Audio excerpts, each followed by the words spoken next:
Comelec. Teacher Mark reacts. Kailan ba nagkaroon ng skin ang Comelec? At sabihin mo, ang Comelec ay hindi onion skin. Hay nako. Tingnan mo, basahin mo uli, ha? Mr. George Erwin Garcia, alam ko napakagaling mong abogado. Basahin mo po ang kasong dinesisyonan ni George A. Malcolm noong 1918. March 8, 1918. Ang kaso na may title na US versus Felipe Bustos Jr. Ang kasong ito ay sumulat ang grupo ni Felipe Bustos sa Malacanang at sinulat nireklamo nila ang judge sa Pampanga. Tapos kinasuhan sila sa Court of First Instance sa Pampanga at naging guilty sila sa libel. At ang ginawa naman ng grupo ng abogado ni Felipe Bustos Jr. ay umakyat direkta sa Supreme Court at nalagay sa kamay ni Justice George A. Malcolm. Si Justice George Malcolm po, siya po ang nagtayo ng University of the Philippines College of Law. Amerikano yan. So ano ngayon ang ginawa? Sabi ni George Malcolm, ang lahat ng tao ay may karapatan na mamumuna sa lahat ng opisyal ng bayan. At ang decision dito ni George Malcolm, hindi sinasabi na may karapatan ang mga opisina. Ang pinaka-most famous, walang kamatayan na decision ni George Malcolm Garcia, yung portion sa kanyang decision na yun, dito sa kaso na may GR number 15292. L-15292. Sinabi niya, the interest of the society and the maintenance of good government demand full discussion of public affairs. Public officials must not be thin-skinned if being criticized on the official conduct. Yan ang sinabi niya. Rising superior than the president. Binanggit niya tao, president, than vice president, than the senators, than the lawmakers, than any official of the country is that obligation to check the excesses and abscesses in the government for the fulfillment of better government and the interest of the society. Ganun po sinabi. Ang ganda pa ng pagkasulat ni George Malcolm dito. Tinrace niya kung paano, kung bakit hindi mo pwede ipagpalit kahit sa anong pera pa o ano, ang kalayaan ng papahayag. Dito niya inisa-isa ang history ng Pilipinas na nagsimula ang pakipaglaban kay si Rizal. Si Rizal, bago pumasok ang grupo ni Rizal, they demanded from the Minister of Spain to give them the freedom of expression. Kaya ganoon kataas ang freedom of expression, Mr. George Erwin Garcia. Kumita ka lang dyan eh. Huwag mo sabihin sa akin, hindi ka kumita ng tuhol din galing sa Korean. Pag sinabi mo dyan ay wala, ay nagsisinungaling ka po. Yan, kasuhan mo ko sa libel dyan, kung gusto mo. O, Mr. Garcia. O, ito, pakinggan natin pa ulit. He adds, they are determined to fight fake news and disinformation related to the elections. Ano fake news doon? Namumuna lang yung tao at opinion niya yun. Ang opinion ay kailanman hindi magiging news. I-review mo nga. Sabi ni Erwin Tolpo sa akin, kulang lang sa review si attorney. Oh, ikaw naman, sasabihin ko naman, kopyahin ko lang, hiramin ko lang sinabi ni Erwin Tolpo. Kulang lang sa review si Chairman Erwin Garcia. I-reviewin mo nga ng libel law at saka cyber libel law. Paano mo magsabihin masisirang puri ang COMELEC? Yan ang tawag po niyan sa principle niyan, Teacher Marty X. Damnum absque injuria. Latin na salita yan. Ano ibig sabihin? Yan ang damage without injury. Pakinggan pa natin. Sapagkat isipin nyo, ngayon palang kinukondisyon ang isip ng sambayanan na pwedeng gawa ng paraan ang ating pwedeng gawa ng paraan. Hindi gawin nyo ng paraan na magbantayan nyo, imbis na ang gawin ninyo, bantayan ninyo ang inyong sistema, hindi na magsampa kayo, magpapakulong kayo ng tao. Mali po yan. Halalan, gusto natin sabihin sa lahat na sana mag-iingat naman tayo sa ating pong mga nilalagay sa ating pong social media. Once you click, permanente na po kasi yan. Ito, nag-click na ako. Kasuhan mo na ako. Sinabi ko na ngayon na mali ang ginagawa mo. Kasuhan mo ako. According to spokesperson John Rex Laudianco, aside from the cyber libel complaint, they will also file a disqualification case against Respicio before the COMELEC's Law Department. Speaking to ABS-CBN News, ayan si Atty. Respicio. Pakinggan mo. Magaling ang batang ito. Taga Isabela. Respicio said he tried to talk to local COMELEC officials in Isabela when they conducted a demonstration of the ACMs, but he was not given a chance to explain his concern on the equipment's vulnerability. Respicio adds he is ready to face the charges filed against him. In that video, ang pinag-usapan ko ay yung vulnerability ng mga ACM ng COMELEC. Sinabi niya vulnerability ng mga ECM. Ibig sabihin, generally speaking, lahat ng classic ECM ay vulnerable. Yan ang ibig sabihin niya. Point ko was, kapag connected sa internet, yung voting machine before mag-print ng election return, pwedeng dayain yung resulta ng election. Respicio also argued that he had no ill intent behind his actions, but only sought to raise a potential serious problem. No, it's not an actual ACM. Gusto ko lang linawin na wala akong kopya or access sa source code ng ACM. Okay. Wala akong access sa isang ACM. Okay. Ang pinakita ko lang doon is yung basic principles ng pag-take advantage ng vulnerability na inherent doon sa process ng COMELEC. Pare-parehong prinsipyo lang yan. Pare-pareho. Sa ibig sabihin, it applies to all. Ano klase, George? Kapag na-access mo yung gadget, pwede mong baguhin yung source code. At kapag nabago mo na yung source code, pwede kang mag-open ng backdoor. At kapag connected siya sa internet, kahit na sinong masamang tao na gustong i-access yung gadget na yun, kaya niyang i-access yung... The poll chief said they will... So, walang libel po dyan. Ang puntos ko dito, paano mo gagawing libel ang sino ba sinisira dyan? Hindi naman si Garcia. Maliban lang kung si Garcia nagsampa ng kaso, hindi. Ang nagsampa ng kaso, pinirmahan nila para sa COMELEC. Masisira pa ang COMELEC dyan. Ay, nako. Hindi naman to chairman, hindi naman to expert sa computer si Garcia. Importante lang po dyan, COMELEC cannot be damaged. So walang libel kapag COMELEC ang sinasabi nyo nagreklamo. I-dismiss lang yan. Also file a disbarment case against Respicio and a complaint at the Professional Regulation Commission seeking to revoke Respicio's license as a certified public accountant. Grabe, bingador talaga ito si George Erwin Garcia.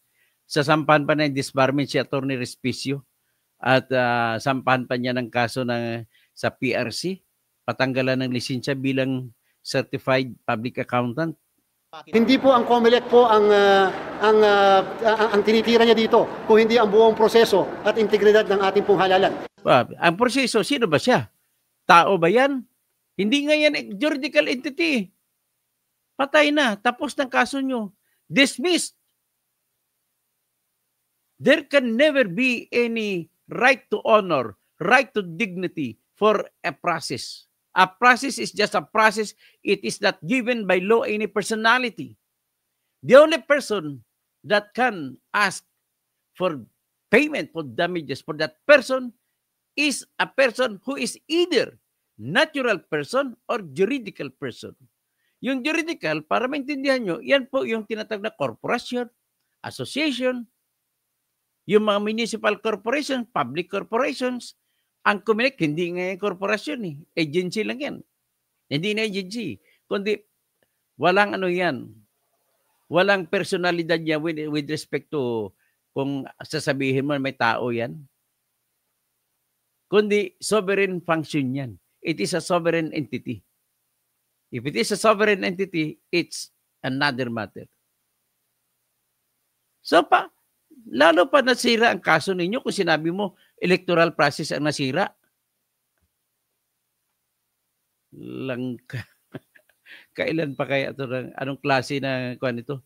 Siguro, it is now high time for me to file a case of disbarment against George Erwin Garcia Tulfo for gross ignorance of the law. Akalain mo, mayroong personalidad palang process. Kailan? Sabihin ni Atty. Libayan, pagtawanan kayo ni Atty. Libayan yan. Paano mo ang proseso masabihin na nasira ang proseso? May honor ba? May dangal ba yan? Tao ba yan? May damdamin ba yan? May puso ba yan? Akala ko kanina, kubilik ang ginamit nyo. Hindi pala. Nagsalita ka.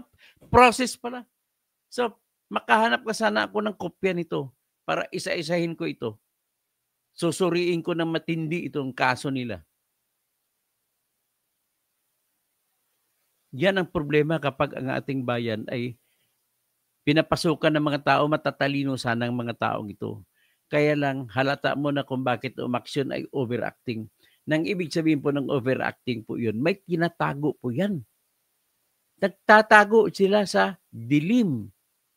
Ang tinatago nila mas matindi. Kasi kung hindi sila interested, kung fair sila, kung wala silang tinatago, nakangiti lang mga yan.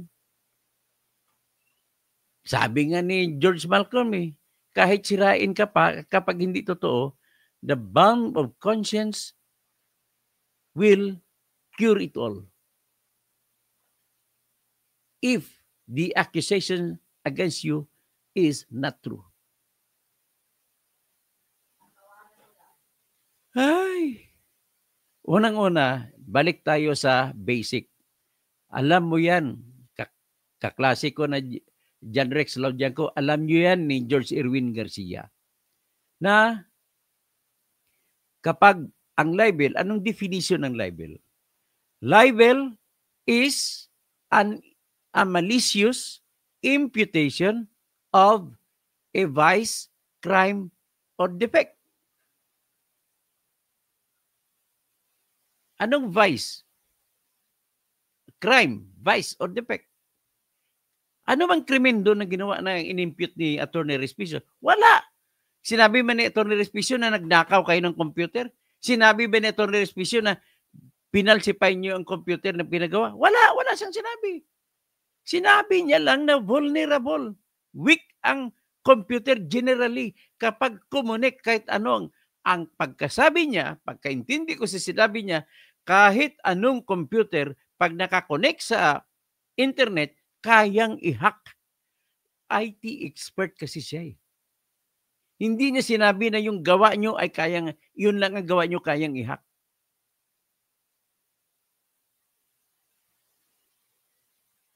Yan ang basic. Ang basic dito, libel is a malicious imputation of crime, vice, or defect. So kung yan ang libel, kailangan may malicious, kailangan may malis. Kung kailan magkaroon ng malis, inosente itong taong ito. Walang ibig sabihin na sirain lang kayo.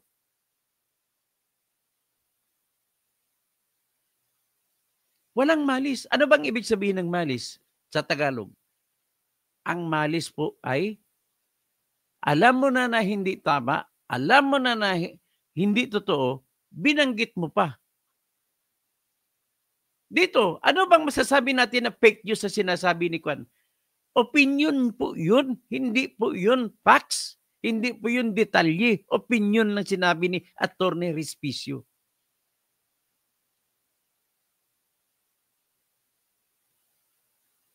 Ay, nako. Tapusin natin para out na pala, over and out. So hanggang dyan na muna tayo, at least malalim na mapag-isipan ninyo. Ipalo up na lang to, Teacher Mark Rex. Si Anthony Yevgenko. Tama ka, Attorney Kausing, 100%. Salamat po. Pipito Duran. Huwag magtiwala kay Comelec Garcia. Magic uli. 2025. Lahat Senador, BBM at DDS. Pasok sa Magic 12. Sa tingin ko, BBM papasok niya lahat eh. Amo yung Engineer Toto, yung YouTuber nga na si Scammer Payback, na papasok niya sa computer ng mga scammer na sa India na nabibiktima sa US.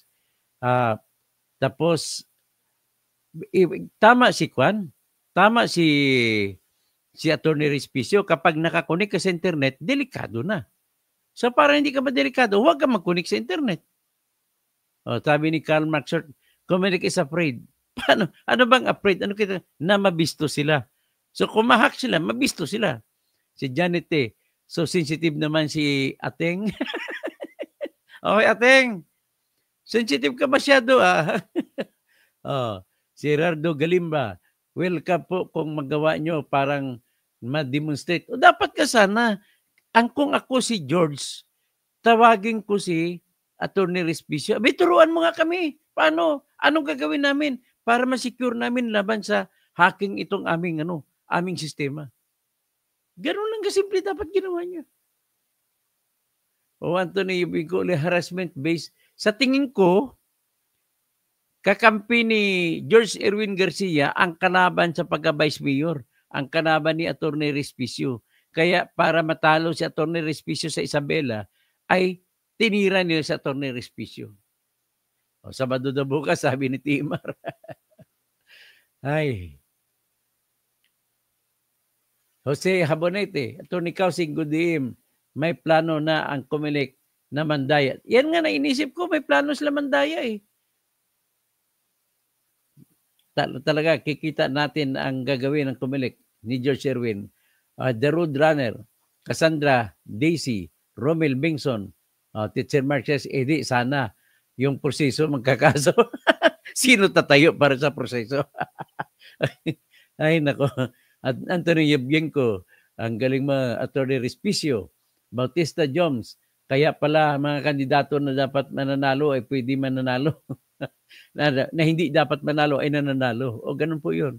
Romel Bengson, lalo lang tayo nagkakaroon ng duda dito sa Comelec na may tinatago sila na ayaw madiscover. Diba, Dr. Toto Kausing? Tama po. Ganun din po iniisip ko. Anthony Yubinko, computer expert ka ba, Chairman? IT ka ba? Anthony Yubinko, mayroon defect ang voting counting machine. Binili, galawan, dayaan, sagot agad. Si George, di raw manipulate. Bautista Jones, takot sila Dr. Toto Kausing para malaman lahat ng katotohanan. Teacher Mark reacts libel. Grounds grounds ng libel. Anthony Yubinko, I object, attorney. Anthony Yubinko, hindi binabalidate how true. Manipula counting machine, nabubuhay ka, Attorney Respicio. Mabuhay si Attorney Respicio. Jose Habonete, Attorney Kausing, good evening po, guilty talaga ang Comelec Karma Israel. Hello, Garcia. Hello, George Erwin Garcia. Hindi ka makalusot sa Diyos. Ang problema lang nila ng Comelec ngayon, TMR, sabi niya, nothing is secure when it comes to hacking. Lahat, wala pang security features. Tama po yan. Kaya problema lang dito is, masyadong balat sibuyas ni si George. Anthony Yubinko, bata kasi ni PBBM, dapat magpapaliwanag. Alam mo, dapat hindi tinanggap ni Erwin Garcia ang appointment eh. Bakit? May conflict of interest. Dapat magiging fair siya kung siya Comelec chairman. Paano kung si Bongbong ang mag-utos? Dati niyang kliyente. O, di ba? May conflict of interest na. O, Ranger Valdemoro Jr., maayong gabi, Engineer Doc Toto, watching from Macau. Oy, gusto ko nang bumalik na Macau. Karl Marx Short, panic ang Comelec. Oy, tama! That's the most perfect word to describe it, panic. Teacher Mark reacts, yakin si Garcia, bawal na pala i-criticize ang mga makina nila. Teacher Mark reacts, gamit ni Garcia ang pwesto sa Comelec, ang daming hokus-pokus sa pamumuno niya. Yung mga nuisance calls nila, si Tulfo, si Bong Revilla, pamimigay ayuda. Tapos, no premature campaigning. Ay, Anthony Yabinko, Romel Bengson, Pepito Duran, Atty. Toto, Comelec Chairman Garcia, Magic Money Maker. Ay, nako. Diba? O natakot kayo din kay Dan Marcolita nung pinalabas ni Dan Marcolita ang na-deposito na deposit slip na nakadeposito sila sa account, dalawang $100, dineposit kay sa account number ni George Erwin Garcia at nagbigay pa ng resibo. So, ibig sabihin, true, meron kang account sa overseas, George Garcia. Ang yaman mo naman. Tika nga pala, may tanong kita, Mr. George Erwin Garcia. Kanino mo nga pala nakuha yung penthouse mo? Sinong kliyente mo noon na nagreklamo sa akin na niloko mo raw siya kaya nakuha mo yung penthouse nila? Ay, hindi ko alam kung totoo yun. Kinikwento ko lang na may nagsabi sa akin ng gano'n. Pero I don't buy it. Kaya nga hindi ko didiin. At Teacher Mark Reacts, may juridical entity palang Comelec. At Teacher Mark Reacts, shout out Dr. Toto, Pepito Duran. Huwag maniwala kay Comelec Garcia, Magic Miro 2025. Talaga, kausing pasok yon. Nagbabayad sa kanya. Mga BBM at DDS at party list. Raymond Jeremia, tulong pa nga ito sa Comelec. Tama, tulong pa dapat sa Comelec yan para mabigyan sila ng information, knowledge, paano nila maprotektan, paano mapagtibay palalo yung kanilang sistema. Antonio Vincesosio, mabuhay. Romel Bengson, ano ba itong ni Romel Bengson? Sige, HTTP, YouTube, hindi ko maano. Raymond Gerimia, sana magkaroon ng battery at bright lawyers para mailabas ang sagot sa mga hinaing ng TN Trio. Alam mo, papasokan sa salihan ko na itong TN Trio na to. Romel Bingson, grabe talagang Comelec sa halip na magpapasalamat doon sa expert, dinimanda pa. Natakot yata si Garcia na mabubuking. Janet T. Pepito Duran, Jimmy Aripagita, Raymond Hirimia, Fortunato Jose, Millions Kublag, Hamstack, Tamsak, and always listening to you. Salamat po. Alex Ulin, Jimmy Aripagita. So, Anthony Yubinko, Jerry Diasis, Pepito Duran, Dada, Yakan na, Janet T, di pa siya IT, Anthony Yubinko, Dada, Janet T, Dada, okay. Bakit wala ng file sa kaso against Garcia? Magpapile po ako ng kaso against Garcia. Ang ipapile ko na kaso po, ano po yon, Teacher Mark Reacts? Magsasampa po ako ng kaso na plunder. Bakit plunder? Yung nagpa-imprinta siya na hindi pa nagdesisyon ng Supreme Court sa mga TRO application, na sayang yung 6 million na ballots na itinapon lamang, ang cost niya 132 million. Mas malaki pa sa nanakaw ko noon ni Sara Duterte na 125 million. Kaya kasuhan ko siya, ang kanyang criminal negligence niya ay nagresulta sa pag-damage ng 132 million sa ating bansa. Anthony Yubinko, dapat yan si George ay i-impeach. Dapat nga i-impeach. Dada, nice, magkakaso kay Garcia. Sana, ang problema, hindi, wala naman, kunti lang sa ombudsman ng kaso. Hindi yan, mura lang mga papel lang po, walang bayad sa ombudsman. Dada. Ang sa ombudsman po, ang gastusin lang dyan siguro mga around 10,000 lang na papel ang lahat. Pero tutulungan mo ako, magsasampa po ako ng pinaka-importante sa lahat, magsampa ako ng petition sa Supreme Court na kailangan i-deklara ng Supreme Court na null and void, invalid ang Section 29 ng Republic Act 8436 na nagsasabi na magkakaroon ng random manual recount ng bawat presinto sa panbangga para i-check yung resulta ng Miro kung totoo o hindi. So, yan po. So, anong gagawin ko dyan? Kasi nakalagay sa Section 29, ang Comelec ang inuutusan ng batas na magdidesisyon kung paano iraraffle para malaman kung aling mga presinto in every pre-district, congressional district, ang bubuksan. So kung yan, siyempre, kailangan nila depensan ang kanilang ginagawa. Kasi audit nga eh. So you cannot audit yourself. Sila ang gumawa ng eleksyon tapos i-audit ng sila sarili. Kaya null and void yan. Kaya kailangan i-deklara na null and void at utusan ng Supreme Court na dapat ang magpapatakbo, magpipili kung sino, kung aling mga presinto sa kada distrito ang buksan para i-manual recount ay mga leader ng political parties, mga representante, at ang pagpili ay hindi sa pamamagitan ng computer kasi madali lang dayain sa computer. Anong gagawin? Maglagay lang ng Manila paper sa dingding, isulat lahat ng presinto. Tawagin isa-isa ang mga representante ng partido. Oh, alin ba dyan ang gusto mapabuksan natin? Yun, sulatan na kita yung pintelpin. Tsaka, i-countersign para hindi na mapalitan. At pagka oras na mapabilugan, tawagan kagad ang presinto. Kung sa tawi-tawi, tawagan kagad. Oy, pagkatapos yung magpadala ng result, ay mag-counting kayo agad, manual counting, buksan nyo ang baluta. Mag-isa-isahin ang mga baluta na hinulog. Ganun po ang gusto ko mangyari. Pero, siguro mga 20,000 siguro magastos doon. Kung tutulong kayo, okay. Pero kung hindi, mapipilitan ako maghanap. Magutang na naman ako. Kagaya ng sinampa ko kay Erwin Tulfo, na medyo natagalan ako. Pero ang gusto ko naman, pagdating sa disqualification, gusto ko pa po sampahan kasunod si Willie Rebillame, si Ben Tulfo, si Pia Cayetano, si Camille Villar, at saka si Abby Binay.